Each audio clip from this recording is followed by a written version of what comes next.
justement, à plusieurs reprises, vous avez demandé à EDF d'engager la fermeture de la centrale de Fessenheim. Son PDG, Jean-Bernard Lévy, fait avec plus ou moins d'élégance ou de mesure, il fait de la résistance. Est-ce que vous lui accordez un nouveau délai pour Fessenheim ? Non. Les échéances doivent être tenues, c'est-à-dire que le décret d'arrêt de fonctionnement de Fessenheim doit être pris avant la fin de cette année. Je n'ai aucune raison de mettre en doute la parole du président d'EDF, qui, lorsqu'il a été nommé, a eu ce mandat, il a accepté, il me l'a même écrit. Donc le processus... Mais il a peut-être oublié. Il faut qu'il relise sa note, la feuille de route qu'il a acceptée.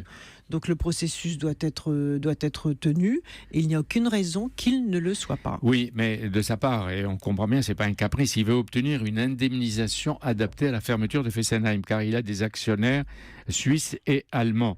Il demande, il paraît, 2 à 3 milliards, et vous lui accorderiez, ou vous lui avez proposé 100 millions d'euros. Il dit que c'est une aumône. Quand les Français qui nous écoutent entendent 100 millions d'euros, c'est une aumône. Mais c'est à la mesure de ce que représente EDF. Je pense que certains n'ont pas le même sens de l'argent que d'autres. Est-ce que l'État peut monter jusqu'à 1 milliard? Absolument pas. D'abord parce qu'il faut protéger non seulement les consommateurs, mais également les contribuables. EDF, vous le savez, c'est la propriété à 85% des Français, puisque c'est une entreprise où l'État est actionnaire. Et par conséquent, il n'a pas le choix, c'est 100 millions ou plus. Non, c'est pas ça, c'est que les choses... De toute façon, c'est pas le point essentiel. Il y a effectivement un certain nombre d'actionnaires allemands et suisses qui d'ailleurs ne demandent rien, puisque les Suisses et les Allemands veulent fermer Fessenheim. Et donc, par conséquent, je crois que Mais vous augmenterez les 100 millions ou c'est 100 millions et puis pas autre chose? Il n'y a aucune raison d'aller au-delà de ce que les règles prévoit. Et alors si EDF n'accepte pas, maintient son refus, est-ce qu'il risque des sanctions et des représailles de la part de l'État? Pas du tout.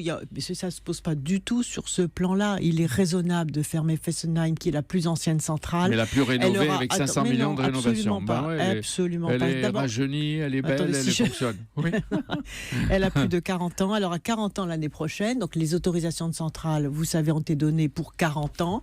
Les consommateurs d'énergie ont payé pendant 40 ans parce que sont intégrés dans le prix de l'électricité le coût de démantèlement d'une centrale. Donc quand EDF demande que l'on paye le coût de démantèlement de la centrale, je protège le consommateur et le contribuable en rappelant la règle, c'est que pendant 40 ans, sur les factures d'électricité, à chaque fois, il y a une part du coût du démantèlement de la centrale. Et par ailleurs, Fessenheim est sur une zone sismique.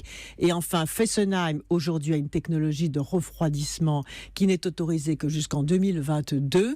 Et enfin, le coût de fonctionnement de Fessenheim, aujourd'hui, 300 millions d'euros, équivaut exactement le chiffre d'affaires de vente de l'électricité. Donc, c'est aussi l'intérêt de l'entreprise EDF, puisque EDF, vous le savez, puisque le mix énergétique voté dans la loi de transition énergétique doit baisser la part du nucléaire, de l'électricité d'origine nucléaire de 75% à 50% pour permettre la montée en puissance des énergies renouvelables.